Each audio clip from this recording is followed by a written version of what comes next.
ಪೂರ್ತಿ ಆಟೋಮೆಟಿಕ್ ಆಗಿ ನಮಗೆ ಫಸ್ಲು ಕಡಿಮೆ ಆಯಿತು. 50% ಬಂದ್ಬಿಟ್ಟಿದೆ ಈಗ ತೆಂಗಿಂದು ಎಲ್ಲಾನ. ಯಾವುದೇ ತೆಂಗಿನ ಮರ ವರ್ಷಕ್ಕೆ 7 ಗೊನೆ ಬಿಟ್ಟೇ ಬಿಡ್ತವೆ. ತೇವಾಂಶ ಇರಬೇಕಾಗಿರೋದು ಇಲ್ಲಿ, ಎಲ್ಲಿ ನಮ್ಮ ಬೇರು ತುದಿ ಎಲ್ಲಿದೆಯೋ ಅಲ್ಲಿ. ಇಲ್ಲಿ ತೇವಾಂಶ ಇರಬೇಕು, ಇಲ್ಲಿ ಊಟ ಸಿಗ್ಬೇಕು. ಅದಕ್ಕೆ ಬೇಗ ಕಳಿಯುವಂಥ ಆಹಾರ ಕೆಳಗಡೆ ಇರಲಿ, ನಿಧಾನಕ್ಕೆ ಕಳಿಯುವಂಥ ಆಹಾರ ಮೇಲಿರಲಿ. ಉಳುಮೆ ಗಿಳುಮೆ ಏನೂ ಬೇಡ, ಮಣ್ಣು ಬದಲಾಯಿಸೋದು ಬೇಡ. ಪ್ರಜ್ವಲ ಅನ್ನೋದು 16 ಪೋಷಕಾಂಶ ಇರ್ತಕ್ಕಂಥ ಗೊಬ್ಬರ. ಇನ್ನೇನು ಬೇಕು? ಅದು ಡ್ರಿಪ್ಗೆ ನೀವು ಇನ್ಲೈನ್ ಹೇಳಿರಲ್ಲ, ಅದು ಸ್ಪ್ರಿಂಕ್ಲರ್ ಟೈಪ್ ಹಾಕಿರಿ. ವೆಲ್ವೆಟ್ ಬೀನ್ಸ್ ಏನು ಏಕ ಬೆಳೆಯ ಕಳೆ. ಈ ವಿಜ್ಞಾನ ತಗೊಂಬಂದಾಗ ನಾವು ಬೇವಿನ ಹಿಂಡಿ, ಅರಳಿಂಡಿ, ಹೊಂಗೆ ಹಿಂಡಿನೂ ಕೊಟ್ಟಂಗಾಯ್ತು, 16 ಥರದ ಊಟನೂ ಕೊಟ್ಟಂಗಾಯ್ತು. ಇಲ್ಲಿ ಹೆಂಗೆ ಬಹುಬೆಳೆ ಇದೆಯೋ ಇಲ್ಲೂ ಬಹುಬೆಳೆ ಬರಲಿ ಸರ್. ಇದು ನಮ್ಮದು ತೆಂಗು ಹೇಳಿ 1/2 ಇಂಚು ಪೈಪ್ ಹಿಂಗೆ ಬಂದಿದೆ. ಇದು ಕೊಳ್ಳಿಗೆ ಸುತ್ತಿದ್ದೀವಿ. ಸುತ್ತಿ ಇದು ಮೈಕ್ರೋ ಟ್ಯೂಬ್ ಚುಚ್ಚಿ ಈಗೆಲ್ಲ ನೀರು ಬೀಳುತ್ತೆ. ಗರಿ ಎಲ್ಲನ ಹಿಂಗೆ ಸರೌಂಡಿಂಗು ಈಗ ಹಾಕಿದ್ದೀವಿ. ಮುಚ್ಚಿಗೆ ಕೊಟ್ಟಿದ್ದೀವಿ ಇದು. ಮತ್ತು ಮೊದಲು ನಾವು ರಾಸಾಯನಿಕ ಅಂದರೆ ಪಚ್ಚಬಾಳೆ ಹಾಕಿದಾಗ ರಾಸಾಯನಿಕ ಗೊಬ್ಬರ ಕೊಡ್ತಿದ್ದು. ಹೌದು. ಅವಾಗ ತೆಂಗಿಂದು ಇಳುವರಿ ಚೆನ್ನಾಗಿತ್ತು, ಯಾವುದೇ ರೀತಿಯಾದ ರೋಗ ರುಜುವಾಣುಗಳು ಕಾಣ್ತಿರಲಿಲ್ಲ. ಈಗ ನಾವು ಒಂದು 4 ಇಯರ್ಸ್ ಆಯಿತು ಅದು ತೆಗೆದ್ಮೇಲೆ, 4 ವರ್ಷದ ಹಿಂದೆ ತೆಗೆದ್ಮೇಲೆ ಬಾಳೆ ಎಲ್ಲ ತೆಗೆದು ಮತ್ತು ರಾಸಾಯನಿಕ ಗೊಬ್ಬರನ್ನು ಸ್ಟಾಪ್ ಮಾಡಿಸಿದ್ದೀರಾ. ಪೂರ್ತಿ ಆಟೋಮೆಟಿಕ್ ಆಗಿ ನಮಗೆ ಫಸ್ಲು ಕಡಿಮೆ ಆಯಿತು. 50% ಬಂದ್ಬಿಟ್ಟಿದೆ ಈಗ ತೆಂಗಿಂದು ಎಲ್ಲಾನ. ಹೌದು. ಈಗ ಇದಕ್ಕೆ ನುಸಿ ರೋಗನೂ ಸ್ವಲ್ಪ ನುಸಿ ರೋಗನೂ ಅಟ್ಯಾಚ್ ಆಗಿದೆ. ಈಗ ಮೊದಲು ಯಾವುದೋ ಈ ಥರದ್ದು ಇರಲಿಲ್ಲ, ನುಸಿ ರೋಗ ಅಲ್ಪ ಸ್ವಲ್ಪ ಇತ್ತು, ಈಗ ಅದು ಜಾಸ್ತಿ ಆಗಿದೆ. ಮತ್ತು ಈಗ ಅದಕ್ಕೆ ನಾವು ಈಗ ಸಾವಯವಕ್ಕೆ ಬಂದಿದ್ದೀವಿ. ಈಗ ಫಸ್ಲು ಕಡಿಮೆ ಇರೋದ್ರಿಂದ ಅದನ್ನ ಡೆವಲಪ್ ಮಾಡ್ಕೊಳ್ಳಿಕ್ಕೆ ತಮ್ಮ ಸಜೆಷನ್ ಯಾವ ರೀತಿ ಹೇಗೆ ಅನ್ನೊಂದು ವಿವರವಾಗಿ ತಿಳಿಸಿ. ಈಗ ರಾಜಣ್ಣ ಅವರೇ, ಈಗ ನಾವು ತೆಂಗಿತ್ತಲ್ವಾ, ಆವಾಗ ನಾವು ಪಚ್ಚಬಳೆ ಹಾಕ್ಸಿದ್ರಲ್ಲ. ಹೌದು. ಒಂದು ಸುಮಾರು ಅಂದಾಜು ನಮ್ಮ ತೆಂಗಿನ ಮರದ ಬುಡಕ್ಕು ಪಕ್ಕದಲ್ಲಿರೋ ಪಚ್ಚಬಳೆಗೂ ಎಷ್ಟು ಅಡಿ ಇರ್ತಿತ್ತು? ಒಂದು ಮಿನಿಮಮ್ ಒಂದು 5 ಅಡಿ ಕೊಟ್ಟಿದ್ದಾವೆ. ನೋಡಿ ವೀಕ್ಷಕರೇ, ಇದು ಕ್ಯಾಚು. ರಾಜಣ್ಣವ್ರು ಮಾಡಿದ ಕ್ಯಾಚ್ ಇಲ್ಲಿದೆ. ಈಗ ಫಸ್ಟು ಯಾವುದನ್ನು ಮಾಡಬಾರ್ದು, ಯಾವುದನ್ನು ಮಾಡಬೇಕು, ಎರಡನ್ನೂ ತೊಗೊಂಬರೋಣ. ಯಾವುದನ್ನು ಮಾಡಬಾರ್ದು, ಈಗ ನಾವು ಇದು ಸುಮಾರು 14-15 ವರ್ಷದ ಪ್ರಾಯದ ತೆಂಗಿನ ಮರ. ಹೌದು. ಇದರದ್ದು ಬೇರು ವಲಯ ಈಗ ಹರಡ್ಕೊಂಡು ಬಂದಿರುತ್ತೆ. ಬೇರು ವಲಯ ಬಂದು ಈ ಬೇರಿನ ತುದಿಗಳಿದೆಯಲ್ಲ, ಇಲ್ಲಿ ಮಾತ್ರ ಅದು ಗೊಬ್ಬರವನ್ನು ಹೀರ್ಕೊಳ್ಳೋ ಶಕ್ತಿ ತೆಂಗಿನ ಮರದ ಬೇರಿಗಿದೆ. ಅದಕ್ಕೆ ರೂಟ್ ಕ್ಯಾಪ್ ಅಂತ ಹೇಳ್ತೀವಿ. ಆ ರೂಟ್ ಕ್ಯಾಪಲ್ಲಿ ಅದು ಪೋಷಕಾಂಶನ ತಗೊಳುತ್ತೆ. ಹಾಗಾಗಿ ಈ ತೇವಾಂಶ ಇರಬೇಕಾಗಿರೋದು ಇಲ್ಲಿ, ಎಲ್ಲಿ ನಮ್ಮ ಬೇರು ತುದಿ ಎಲ್ಲಿದೆಯೋ ಅಲ್ಲಿ. ಇಲ್ಲಿ ತೇವಾಂಶ ಇರಬೇಕು, ಇಲ್ಲಿ ಊಟ ಸಿಗಬೇಕು ಅದಕ್ಕೆ. ಆಮೇಲೆ ಆ ಊಟವನ್ನು ಕನ್ವರ್ಟ್ ಮಾಡಿಕೊಡುವಂಥ, ಅನ್ನನ ಅಕ್ಕಿ ಮಾಡುವಂಥ ಸೂಕ್ಷ್ಮಜೀವಿಗಳು ಈ ಬೇರು ವಲಯದ ಬೇರಿನ ತುದಿಗಳಲ್ಲಿ ಇರಬೇಕು. ಇಲ್ಲಿ ಈ ನಮ್ಮ ಉದಾಹರಣೆ, ಈ ತೆಂಗಿನ ಮರದಲ್ಲಿ ಒಂದು 2 ಮೀಟ್ರು ಅಂದರೆ 6 ಅಡಿ ದೂರದಲ್ಲಿ, ಈಗ ನಾನು ನಿಂತಿದ್ದೀನಲ್ಲ, ಈ 6 ಅಡಿ ದೂರದಲ್ಲಿ ಅಥವಾ ನಮ್ಮ ಗರಿ ತುದಿ ಏನು ಕಾಣ್ತಿದೆಯಲ್ಲ, ಈ ತುದಿನಲ್ಲಿ ಇಲ್ಲಿ ಅದರದ್ದು ರೂಟ್ ಕ್ಯಾಪ್ಸ್ ಬಂದಿದೆ. ಸೊ ನಾವು ತೇವಾಂಶ ಕಾಪಾಡಬೇಕಾಗಿರೋದು ಇಲ್ಲಿ, ಸೂಕ್ಷ್ಮಜೀವಿಗಳನ್ನು ಅಭಿವೃದ್ಧಿ ಮಾಡಬೇಕಾಗಿರೋದು ಇಲ್ಲಿ, ಈ ಸಾವಯವ ತ್ಯಾಜ್ಯಗಳನ್ನು ಮುಚ್ಚಿಗೆ ಮಾಡಬೇಕಾಗಿರೋದು ಇಲ್ಲಿ. ಆದರೆ ನಾವೇನು ಮಾಡಿದ್ದೀವಿ, ನೀರನ್ನು ಆ ಬುಡದಲ್ಲಿ ಕೊಡ್ತಾ ಇದ್ದೀವಿ, ಆಮೇಲೆ ಮುಚ್ಚಿಗೆ ತಗೊಂಡೋಗಿ ಬುಡಕ್ಕೆ ಹಾಕಿದ್ದೀವಿ. ಇವಾಗ ಏನಾಗಿದೆ, ಈ ಮುಚ್ಚಿಗೆಗಳು ಅಲ್ಲ ಬುಡದಲ್ಲಿ ಕೂತಿರೋದ್ರಿಂದ ಅಲ್ಲಿ ಉಸಿರಾಟದ ಬೇರು ಅಂತ ಇರುತ್ತೆ, ರೆಸ್ಪಿರೇಟರಿ ರೂಟ್ಸ್ ಅಂತ. ಅದಕ್ಕೆ ಇವಾಗ ಆಕ್ಸಿಜನ್ ಹೋಗ್ತಾ ಇದೆ, ಯಾಕೆಂದರೆ ಮಣ್ಣು ತುಂಬಿಲ್ಲ, ನೀವು ಪುಣ್ಯಕ್ಕೆ ಬರೀ ಗರಿ ಹಾಕಿದ್ದೀರಾ. ಹಾಗಾಗಿ ಈ ಗರಿನ ಇದಕ್ಕೆ ಒಂದು ಡ್ರಿಪ್ ಸರ್ಕಲ್ ಅಂತ ಹೇಳ್ತಾರೆ. ಇಲ್ಲಿಂದ ನಮ್ಮ ತೆಂಗಿನ ಮರದ ಬುಡದಿಂದ 2 ಮೀಟರ್ ಅಂದರೆ 6.25 ಅಡಿ 6.5 ಅಡಿ ದೂರದಲ್ಲಿ ಒಂದು ಗಡಿಯಾರದ ಥರ ಮಾಡ್ಕೋಬೇಕು. ಆ ಗಡಿಯಾರದ ಥರ ಮಾಡಿಕೊಂಡು ಇದೇನು ನಮ್ಮ ಈ ತೆಂಗಿನ ಗರಿ ಬಿದ್ದಿದೆಯಲ್ಲ, ಇದನ್ನು ಹೆಡಮಟ್ಟೆ ಕಡೆ ಸಪ್ರೇಟ್ ಮಾಡಿ ಈಗ ಉಳಿದಿದ್ದ ಗರಿಯನ್ನು 1.25 ಅಡಿ 1.5 ಅಡಿ ಉದ್ದು ಇಷ್ಟಕ್ಕೆ ಕಟ್ ಮಾಡಿಕೊಂಡು ಹೀಗೆ ಒಂದರಿಂದ ಹಿಂಗೆ ಜೋಡಿಸ್ಬೇಕು. ರೈಲ್ವೆ ಬೋಗಿ ಇರುತ್ತಲ್ಲ ಇಂಜಿನ್ ಹಿಂದ್ಗಡೆ, ಹೀಗೆ ಈ ಒಂದು ಸರ್ಕಲ್ ಮಾಡಿಬಿಡಿ. ಇಲ್ಲಿ ಸರ್ಕಲ್ ಮಾಡಿ ಇದೇ ಗರಿಗಳನ್ನು ಕಡಿದು ಇಲ್ಲಿ ಉದ್ದಕ್ಕೆ ಹಾಕೊಂಬರೋಣ. ಹಾಕೊಂಬಂದು ಒಳಗಡಿಕೆ ಅಲ್ಲೇನು ಬೇಡ, ಫುಲ್ ಓಪನ್ ಆಗಿರಬೇಕು. ಅಲ್ಲೇನು ಮಾಡೋದು ಬೇಡ. ಕಳೆ ಹುಟ್ಟಿದ್ರೆ ಕಳೆ ಮಿಷನ್ ಹೊಡೆದು ಬಿಡೋಣ. ನೀರಿನ ವ್ಯವಸ್ಥೆಗೆ ಅಲ್ಲಿದೆಯಲ್ಲ, ಅದು ಇಲ್ಲಿಗೆ ಶಿಫ್ಟ್ ಆಗಬೇಕು. ಈ ಡ್ರಿಪ್ ಸರ್ಕಲಿಗೆ ಶಿಫ್ಟ್ ಆಗಬೇಕು. ಈಗ ಅಲ್ಲಿ ನೀರು ಸ್ಟ್ಯಾಂಡ್ ಎತ್ಕೊಂಡ್ಬಿಟ್ಟಿದ್ರೆ ಅಲ್ಲಿ ಬಿಡ್ತಿದ್ದೀರಲ್ವಾ, ಅದನ್ನು ಇವಾಗ ಇಲ್ಲಿಗೆ ತರೋಣ. ಅದಕ್ಕೆ ಏನು ಮಾಡ್ಬೇಕಂದ್ರೆ, ನಿಮ್ಮ ಸ್ಟ್ಯಾಂಡ್ ಇದೆಯಲ್ಲ, ಸ್ಟ್ಯಾಂಡಿಂದ ಒಂದು ಎಲ್ಬೋ ಹಾಕೊಂಡು ಒಂದು ಲೈನ್ ಇಲ್ಲಿ ತಗೊಂಬರಿ, ಲ್ಯಾಟ್ರಲ್. ಅಲ್ಲಿಗೆ ಒಂದು ಟೀ ಹಾಕಿ. ಟೀ ಹಾಕಿದಾಗ ಏನಾಗುತ್ತೆ, ಅಲ್ಲಿಂದ ಬಂದಿದ್ದು ಕನೆಕ್ಷನ್ ಸಿಕ್ತು, ಆ ಕಡೆ ಪೂರ್ವಕ್ಕೆ ಪಶ್ಚಿಮಕ್ಕೆ ಕನೆಕ್ಷನ್ ಸಿಗುತ್ತೆ. ಟೀನಲ್ಲಿ 3 ಭಾಗ ತಾನೆ ಟೀ ಅಂದರೆ. ಡ್ರಿಪ್ ಇಂದು ಟೀ. ಹಿಂಗೆ ಸುತ್ಕೊಂಡು ಬನ್ನಿ, ಯಾವುದಾ ನಿಮ್ಮ ಡ್ರಿಪ್ ಲ್ಯಾಟ್ರಲ್ ಸುತ್ಕೊಂಡ್ಬಂದು ಆ ಕಡೆ ಟೀ ಸೇರಿಸ್ಬಿಡಿ. ಅಲ್ಲಿಗೆ ಒಂದು ಬಳೆ ಆಯಿತಾ, ಡ್ರಿಪ್ ಲ್ಯಾಟ್ರಲ್ದು ಬಳೆ ಆಯಿತು. ಆಮೇಲೆ ಈ ಡ್ರಿಪ್ ಲ್ಯಾಟ್ರಲಲ್ಲಿ ಇದು ಬರುತ್ತೆ, 40 ಸೆಂಟಿಮೀಟ್ರಿಗೆ ನೀರು ಬೀಳೋ ಅಂಥ ಡ್ರಿಪ್ಗಳು ಬಂದಿದ್ದಾವೆ.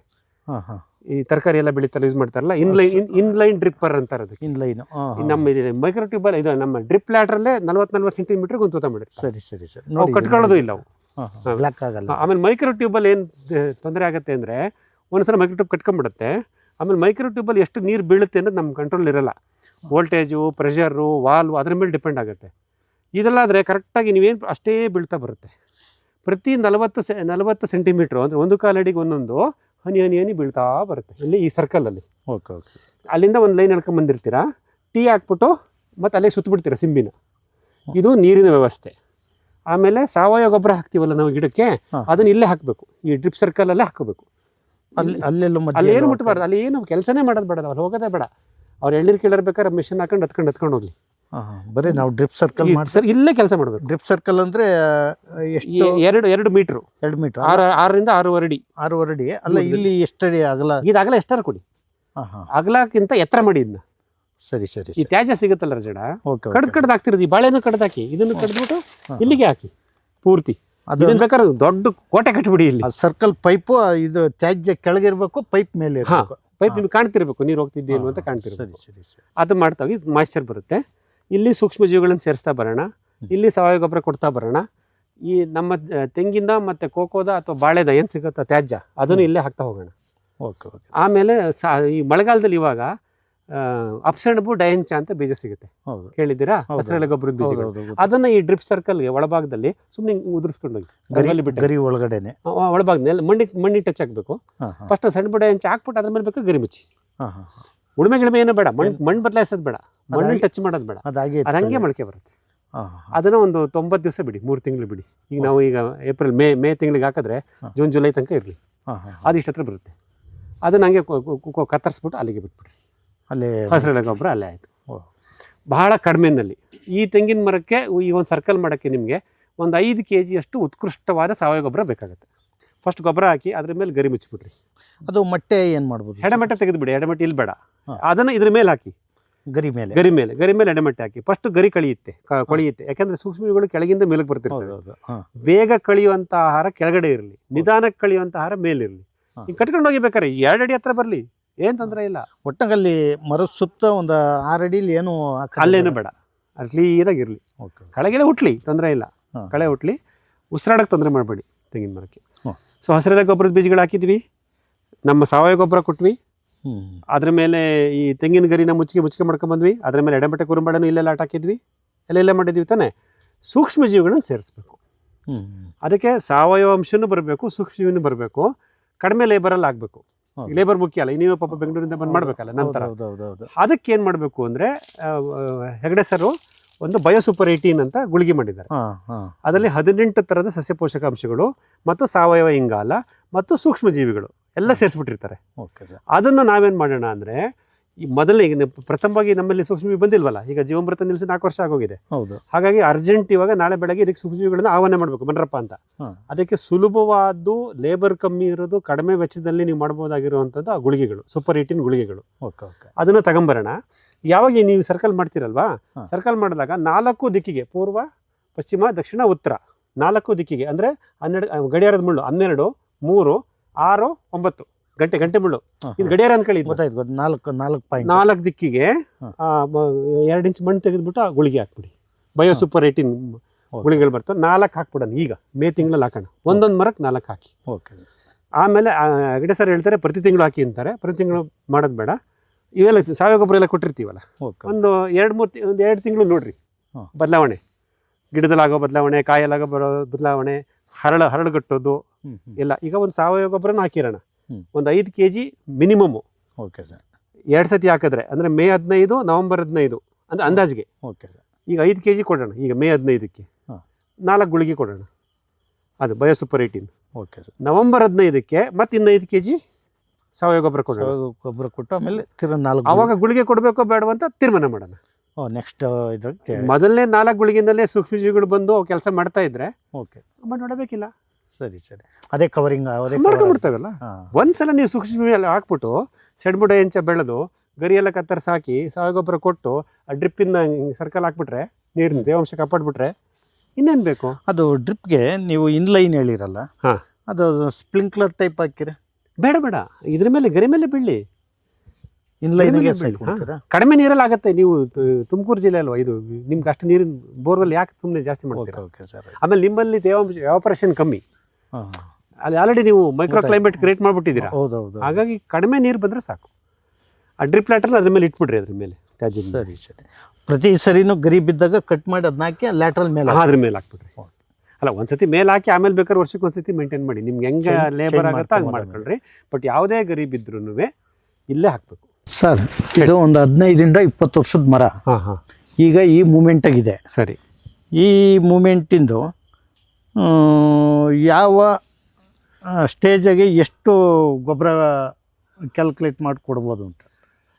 ಈಗ ನೋಡಿ ರಾಜಣ್ಣರೇ, ಈಗ ನಮ್ಮ ತೆಂಗಿನ ಮರದಲ್ಲಿ ವರ್ಷಕ್ಕೆ 7 ಗೊನೆ ಅಂತ ಲೆಕ್ಕ. ಹಾಂ. ಯಾವುದೇ ತೆಂಗಿನ ಮರ ವರ್ಷಕ್ಕೆ 7 ಗೊನೆ ಬಿಟ್ಟೇ ಬಿಡ್ತವೆ.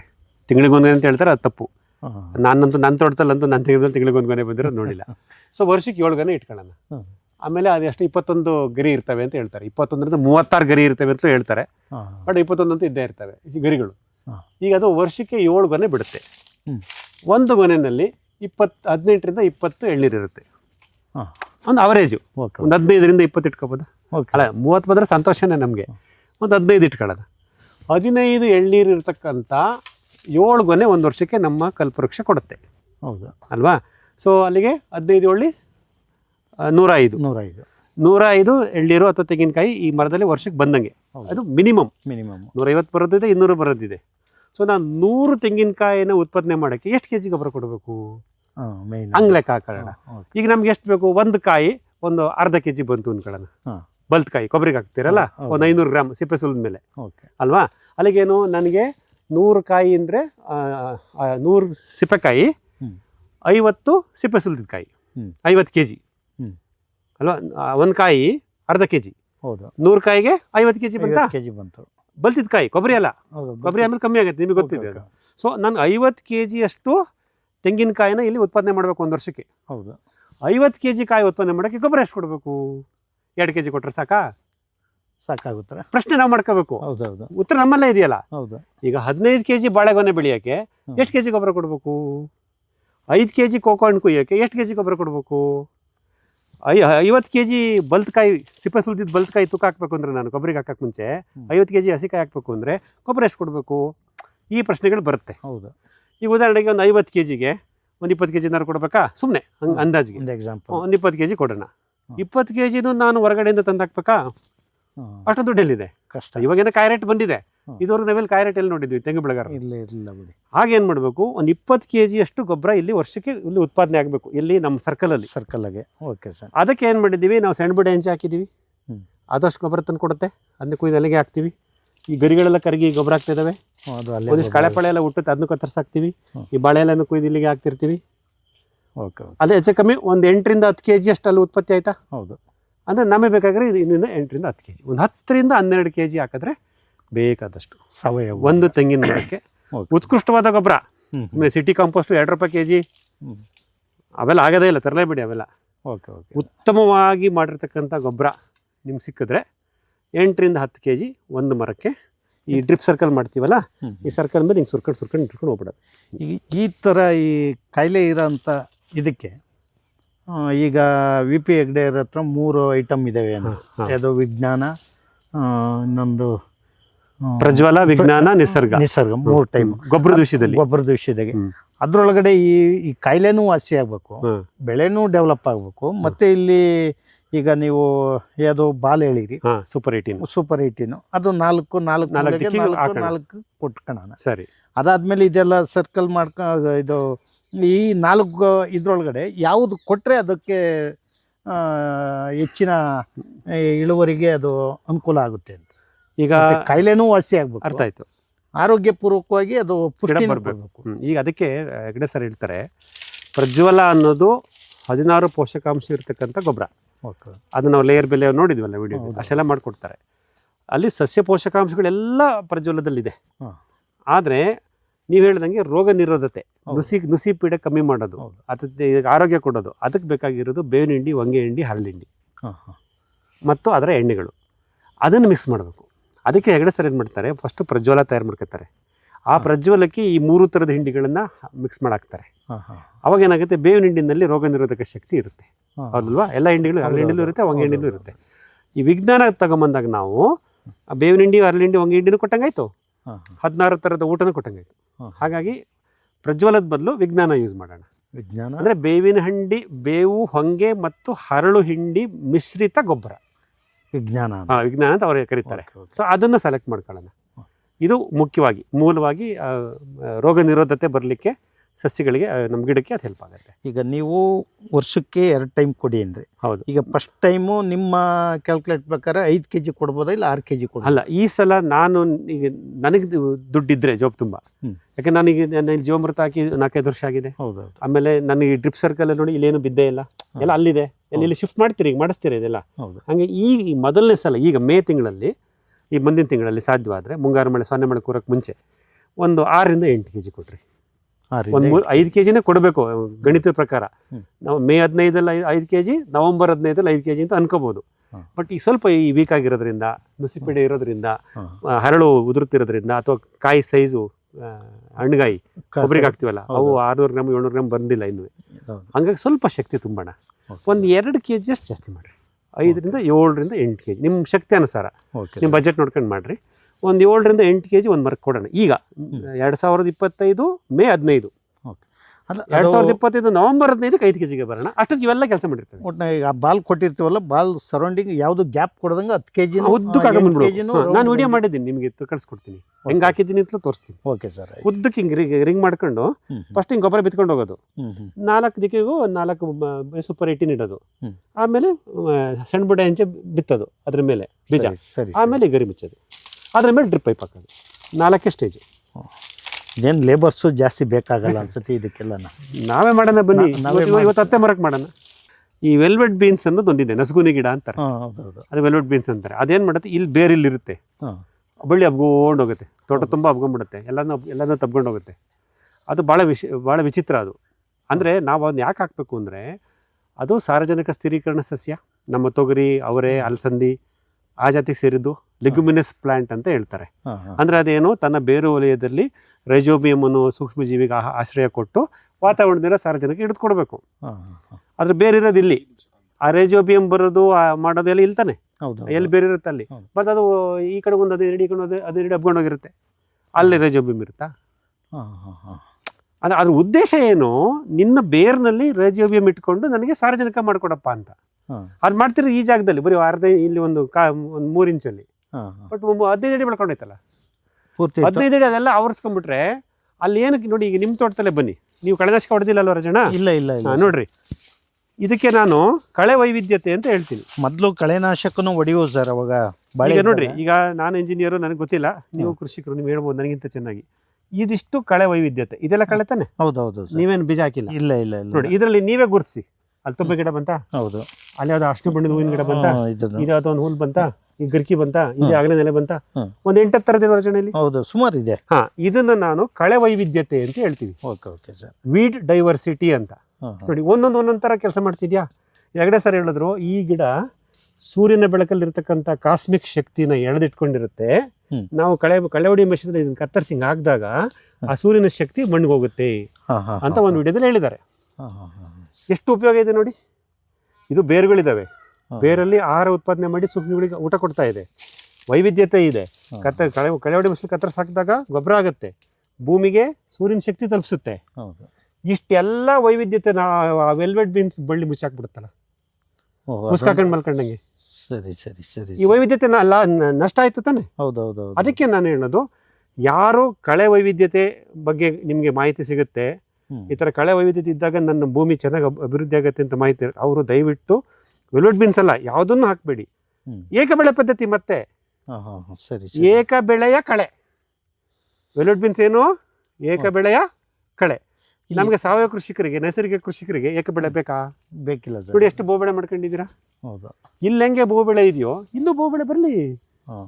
ಈ ಡೈವರ್ಸಿಟಿನ ನಾಶ ಮಾಡ್ಬಿಡುತ್ತೆ. ಸರಿ. ದಯವಿಟ್ಟು ಹಾಕ್ಬೇಡಿ ಅದನ್ನ. ಮತ್ತೆ ನಮ್ದು ಆ ತೋಟದಾಗ ಏನಿದೆ ಅಂದರೆ, ಈ ಥರ ಹುಲ್ಲು ಬೆಳ್ಕೊಂಬಿಟ್ಟಿದೆ.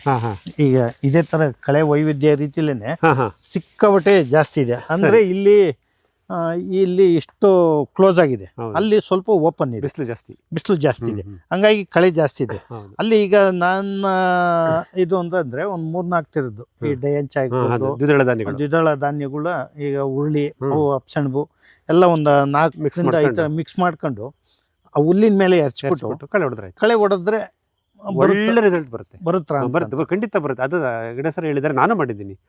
ಒಂದು 2 ಗಂಟೆ ಕಾಲ ಅಲ್ಲ ಈ ಹುಲ್ಲಿನ ಪ್ರಭಾವದಾಗ ಅದು ಬೆಳೆಯಕ್ಕೆ ಚಾನ್ಸಸ್ ಇದೆ ಅಂತ. ಕಳೆ ಹೊಡಿ ಮಿಷನ್ ಹೊಡೆದಾಕ್ ಬಿಡ್ತೀವಲ್ಲ, ಅದು ಹೊಡೆದ್ರು ಅದು ಬೇರೆಲ್ಲ ಅಲ್ಲೇ ಇರ್ತದೆ. ಇರ್ಲಿ. ಹಾ. ಅದು ಬೇರಿದ್ದಾಗ ಈ ಹುಲ್ಲು ಚಿಗುರಕ್ಕೆ ಹಾ. ಮಿನಿಮಮ್ 3 ವಾರ 4 ವಾರ ಬೇಕು. ಹಾ. ಅದ್ರ ಕಾಲ ಡಯಾಂಚ್ ಎಷ್ಟು ಹತ್ರ ಬಂದೇ ಬಿಡುತ್ತಲ್ಲ. ಡಯಾಂಚ್ ಎಷ್ಟು ಬೇಗ ಬೆಳೆಯುತ್ತೆ ನೋಡಿ. ಸರಿ 45 ದಿವಸಕ್ಕೆ ಡಯಾಂಚನ್ನ ರೋಟಾವೇಟರ್ ಹೊಡಿರಿ ಅಂತಾನೆ ಹೇಳ್ತಾರಲ್ಲ ಕೃಷಿ ಇಲಾಖೆಯವರು ರೈತರಿಗೆ. 45 ದಿವಸಕ್ಕೆ ಎಷ್ಟು ಹತ್ರ ಬಂದ್ಬಿಡುತ್ತೆ. ಅದೇನಾಗುತ್ತೆ, ನೀವು ಸೆಣಬು ಡಯಾಂಚ ಉರುಳಿ ಮಿಕ್ಸ್ ಮಾಡಿ ಎರಚ್ಬಿಟ್ಟು ಕಳೆ ಹೊಡಿ ಮಿಷನ್ ನೋಡಿರಿ. ಸರಿ ಸರಿ ಆಯ್ತಾ. ಮತ್ತೆ ಉಳುಮೆ ಗಿಳುಮೆ ಏನು ಮಾಡೋದು ಬೇಡ. ಇಲ್ಲ ಇಲ್ಲ ಮೊದಲನೇ ಸಲ ಒಂದು 30% ಮೊಳಕೆ ಬರ್ಬೋದು, ಜರ್ಮಿನೇಷನ್ ಆಗ್ಬೋದು, ಹೌದೌದು ಪರವಾಗಿಲ್ಲ. ಮತ್ತೆ ಕಳೆ ಮತ್ತೆ ಬರಲಿ, ಬಂದಷ್ಟೇ ಮತ್ತೆ ಹೊಡಿಯೋಣ, ಮತ್ತೆ ಕಳೆ ಹಾಕೋಣ. ಪ್ರತಿ ಸಲ ಕಳೆ ಹೊಡಿಬೇಕಾದ್ರೂ ಬೀಜ ಎರಚ್ತಾ ಹೋಗೋಣ.